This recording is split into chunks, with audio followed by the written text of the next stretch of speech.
The latest wave of deadly violence erupting across Israel and Gaza has reignited growing fears of a major military conflict in the region. Clashes escalated between Israeli officers and hundreds of Palestinians in Ramallah overnight. And this comes after days of deadly airstrikes and rocket launches from both Israelis and Hamas. Dozens of Palestinians have been killed, including many children. Several Israelis have also died, while hundreds of others are injured. So for more on what is going on there, let us bring in CBS News correspondent Robert Berger. He is joining us from Jerusalem. So Robert, let us start with where we are now, and then we can work our way back. But take us through the latest developments unfolding right now. Are there any signs that the violence or the airstrikes could be easing at all? No, not at all. There's major violence going on right now on both sides of the border. In Israel, southern Israel is basically paralyzed. Hundreds of rockets have been falling there, and people basically are taking cover at home. They're staying at home. Everything is closed. They run for shelter when there are sirens.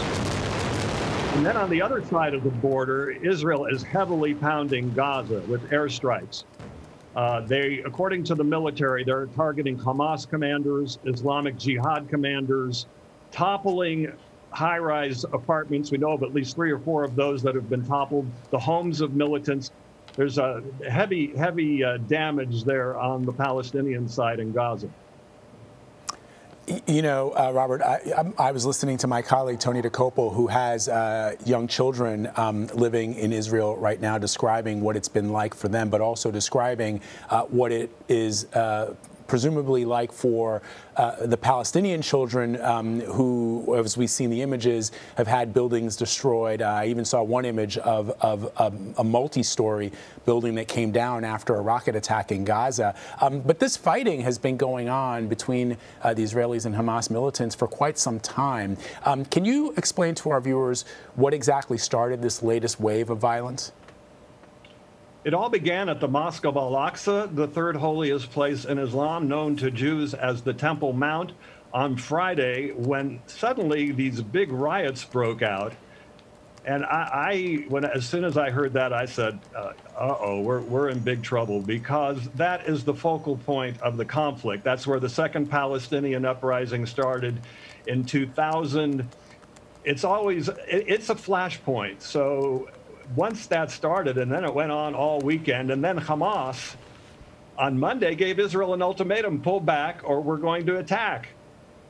And here in Jerusalem, I heard air raid sirens at 6 p.m. and booms of rockets. Now, this is Jerusalem. This is not Ashkelon in southern Israel. So haven't been sirens or rocket attacks here in 7 years. And once that happened, you knew that Israel was going to retaliate big time. And then now the Palestinians last night hit back and fired more than 100 rockets at Tel Aviv. So, you know, it's a tit-for-tat situation that's not getting any better, just going on and on. And then sort of the backdrop of all of this is there is political uncertainty on both sides. In Israel, there was a failure for Benjamin Netanyahu to form a government, and so now they are trying to figure out if a government ultimately can be formed, or they may be looking at yet another election. I think it would be the 5th in 2 years. The Palestinian Authority recently postponed its own elections. How is this impacting the situation? Because we know often when there is political uncertainty, sometimes actors choose to take advantage of that. Sometimes it can be beneficial for certain politicians when there is political uncertainty. What sort of impact is that having? Well, we actually hoped we would finally have an Israeli government without Netanyahu as early as next week. Here's the problem. Some Arab Knesset members were actually going to at least support that government from outside in order to try and get Netanyahu out. But it's very difficult now in this situation. You also have violence in Israeli Arab cities. So it's very difficult now for the Zionist parties to form an alliance with the Arabs. And the Arabs, of course, there's a lot of sympathy toward the Palestinians on the street. So it looks like that the forming of a new government could be postponed until this is over.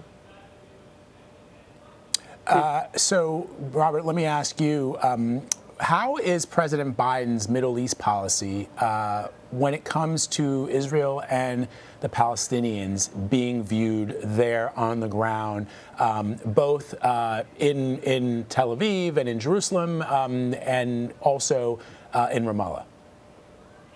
Well, Israel loved President Trump. He was probably the most supportive president ever. At least Prime Minister Benjamin Netanyahu said he was the best friend in the White House that Israel ever had. So President Biden, that goes back to the Obama administration.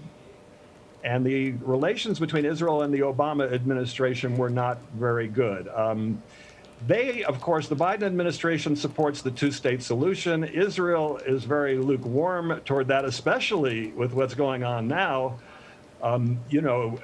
Gaza is seen as some form of a Palestinian state. So Israel is obviously very worried about that, even though the U.S. administration continues to support the two-state solution.